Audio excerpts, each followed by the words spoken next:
Good morning, dear students. Welcome to the maths class. Today we'll continue worksheet number 4 of chapter number 11. Question number 6. The base of a triangular field is 3 times its height. आपके पास एक triangle में base जो है वो 3 times है height के. तो मतलब कि अगर आपके पास हाइट जो है, अगर आपने उसको x मीटर मान ली, तो आपके पास बेस कितना आ जाएगा 3 times, that is 3 × x, that is 3x metre. ठीक है. अब cost of cultivating the field at ₹36 per hectare is 486. आपको कोस्ट बताई हुई है उसको कल्टिवेट करने की. आपको क्या फाइंड आउट करना है? Base. But you have to find base and height. अब आपके पास बेस और हाइट हमने एज्यूम की है, तो अगर हमारे पास बेस और हाइट है तो हम क्या निकाल सकते हैं? Area of triangular field.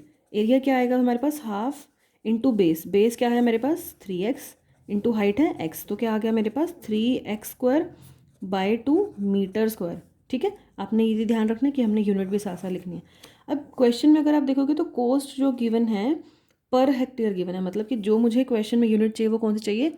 Hectare में. तो मुझे पहले इसको हेक्टेयर में कन्वर्ट करना पड़ेगा. अब रिलेशन होता है 10,000 metre square is equal to 1 hectare. ठीक है. तो 1 मीटर स्क्वायर क्या किसके इक्वल आएगा? 1/10,000 हेक्टेयर. ठीक है. अब मुझे ये पता लग गया कि 1 मीटर स्क्वायर में कितने हेक्टेयर है. तो अब मैं एरिया को ईजिली कन्वर्ट कर सकती हूँ ना.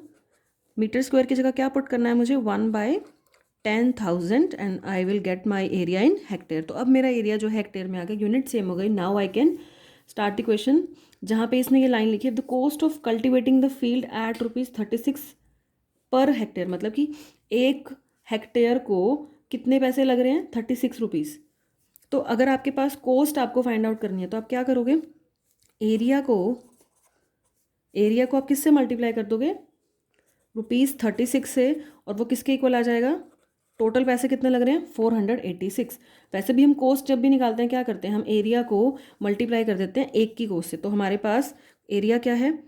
3/2x² into 1/10,000 into 36 it is equal to 46. मतलब टोटल पैसे इतने लग रहे हैं और एक के ऊपर हमें 36 रुपीज़ लगाना है एक हेक्टेयर के ऊपर. तो हमारे को क्या करना पड़ेगा? एरिया को मल्टीप्लाई कर देंगे एक की कोस से. तो हमारे पास क्या आ जाएगा?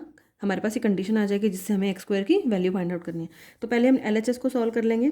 देखो ये 2 और यहाँ पे कैंसिल हो गया, 18 आ गया. तो आपके पास क्या आ गया? 54x² by 10,000 it is equal to 486. मुझे फाइंड आउट करनी है x² की वैल्यू. तो हम क्या करेंगे? 486 बाय, ये डिवाइड में वहाँ जाके क्या हो जाएगा? मल्टीप्लाई में. और 54 जो है मेरा मल्टीप्लाई में वहाँ जाके क्या हो जाएगा? डिवाइड में. तो अब आप x² की वैल्यू फाइंड आउट करोगे and if you solve the value, x² की वैल्यू आपके पास आएगी 90,000. अब क्या फाइंड आउट करेंगे? जब हमें x² पता लग गया तो x की वैल्यू क्या आ जाएगी? देखो हमें ऐसा नंबर ढूंढना है जिसका स्क्वायर क्या आ जाए? 90,000. तो वो नंबर कौन सा है? 300. अगर आप 300 को 2 बार मल्टीप्लाई करोगे तो आपके पास क्या आ जाएगा? 90,000. तो हमारा x की वैल्यू आ गई 300 मीटर. अगर हाइट मेरे पास 300 मीटर आ गई तो बेस कितना आ जाएगा? 3 टाइम्स, मतलब 3 into 300 that is 900 metre. So I got the answer 300 metre height and base 900 metre. तो लास्ट में आपने ये वैल्यूज़ पुट करके आंसर लिख देना है. ठीक है. नेक्स्ट क्वेश्चन है क्वेश्चन नंबर 7. इसमें आपको एक फिगर गिवन है जिसमें आपको ये देखो ये ट्रायंगल का बेस गिवन है और हाइट गिवन है. जो अंदर वाला ये वाइट वाला ट्रायंगल दिख रहा है आपको, और बड़े वाले लार्जर ट्रायंगल, ये एक लार्जर ट्रायंगल का एरिया आपको गिवन है PQR. क्या गिवन है आपको? Area of triangle PQR what is given? 50 centimetre square. ठीक है. और आपको क्या गिवन है? ये जो अंदर एक आपको ट्रायंगल गिवन है उसकी हाइट भी गिवन है और उसका बेस भी गिवन है. बेस है 9 सेंटीमीटर, हाइट है 5 सेंटीमीटर. ठीक है. तो area of triangle SQR we can find out easily. Half base into height. Base क्या है मेरा? 9 और हाइट कितनी है? 5. तो क्या आ गया? 45/2 सेंटीमीटर स्क्वायर. ठीक है. लेकिन पूछा क्वेश्चन में कुछ और पूछा हुआ है कि एरिया ऑफ शेडेड रीजन. ये एरिया शेडेड है, इसका एरिया क्या आएगा? अच्छा देखो, अगर मुझे बड़े वाले ट्रायंगल का एरिया पता है, ये बड़े वाले ट्रायंगल का एरिया पता है, और मुझे इस छोटे वाले ट्रायंगल का एरिया पता है, तो अगर मैं इसको क्रॉस कर दूँ, इसको माइनस कर दूँ, तो कौन सा आ जाएगा? Shaded region. बड़े वाले ट्रायंगल में से अगर मैं इस ट्रायंगल को माइनस कर दूँ तो कौन सा पोर्शन आ जाएगा? ये वाला शेडेड पोर्शन. तो एरिया ऑफ शेडेड रीजन किसके इक्वल आएगा? Area of triangle P Q R minus area of triangle S Q R. बड़े वाले ट्रायंगल का एरिया क्या है 50 और छोटे वाले ट्रायंगल का एरिया क्या है 45/2। तो अगर आप एलसीएम लोगे तो क्या आ जाएगा? यहाँ पे एलसीएम 2 और यहाँ पे 100 minus 45, 55/2 centimetre square. Area of क्या आ गया? Shaded region. ठीक है, अब नेक्स्ट क्वेश्चन है question number 8। Area of a rhombus is given and one diagonal is given and you have to find the other diagonal. एक चीज़ सीखेंगे आप, जो आपने रोम्बस पढ़ा था, ठीक है, रोम्बस एक पैरेललोग्राम भी है, तो एरिया ऑफ रोम्बस जो है, एक तो हमने ये पढ़ा है बेस इनटू हाइट। एक और चीज़ क्या हम एरिया इसका कैसे फाइंड आउट कर सकते हैं? अगर आपको डायगनल्स गिवन हो, एक ये डायगनल है D1, एक ये डायगनल है D2, अगर मुझे दो डायगनल्स भी गिवन हो तो मैं इसका एरिया कैसे निकाल सकती हूँ? Half into diagonal first into diagonal 2। तो ये किसका एरिया आ जाएगा? मेरा रोम्बस का। तो रोम्बस का एरिया आप दो तरीके से निकाल सकते हो। अगर आपको बेस और हाइट गिवन हो तब भी फाइंड आउट कर सकते हैं डायरेक्ट मल्टीप्लाई करके, और अगर डायगनल्स गिवन है तो क्या करोगे? Half into D1 into D2, that is the area of rhombus. अब इस क्वेश्चन में हमने यही यूज़ करना है। इस क्वेश्चन में देखो ये आपको क्या गिवन है?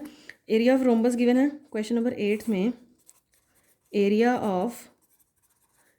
Of rhombus is 98 centimetre square and one diagonal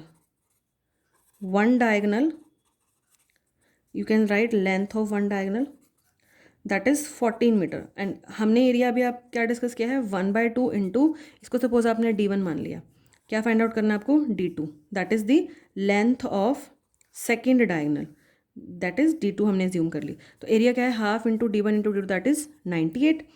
D1 की वैल्यू क्या है? 14 और D2 हमें फाइंड आउट करना। देखो लिखा हुआ ना, फाइंड द अदर डायगनल। तो अब बस आपने इस फॉर्मूले में पुट करना है और आपका आंसर आ जाएगा। देखो यहाँ से कैंसिल हो गया, 7 times D2 is equal to 98। अब D2 की वैल्यू ये मल्टीप्लाई में, वहाँ जाके क्या हो जाएगा? डिवाइड में। ठीक है, अब आप इसको जब डिवाइड करोगे क्या आ जाएगा आपका? 14 मीटर। ठीक है, तो आपकी डायगनल आ गई सेकेंड। तो 9th क्वेश्चन भी सेम हो जाएगा। दो डायगनल्स पता है, डायरेक्ट इस फॉर्मूले में पुट कर दो, half into D1 into D2, क्या आ जाएगा? Area of rhombus. 9th question भी इसी तरीके से हो जाएगा। 10th क्वेश्चन में क्या गिवन है? Area of rhombus whose side is 13 centimetre and altitude is 2 centimetre. मैंने बताया आपको एरिया ऑफ रोम्बस हम दो तरीके से फाइंड कर सकते हैं, एक डायगनल से, एक बेस और हाइट से। अब यहाँ पे आपको बेस और हाइट दोनों गिवन है, तो आप डायरेक्ट मल्टीप्लाई करते हो तब भी क्या आ जाएगा आपका? एरिया। ये आपका वर्कशीट 3 जैसा ही क्वेश्चन है। ठीक है, तो हमने रोम्बस के दो टाइप के एरिया कर लिया। अगर डायगनल्स गिवन हो हम तब भी फाइंड आउट कर सकते हैं, दोनों को मल्टीप्लाई करके उसको 1/2 से मल्टीप्लाई कर दो। और अगर सिर्फ बेस और हाइट गिवन हो तो वो पैरेललोग्राम वाली चीज़ से हम कर सकते हैं। तो 8th हमने कर लिया, 9th 10th तक आप कंप्लीट करोगे। Question number 6 to 10 is your homework for today.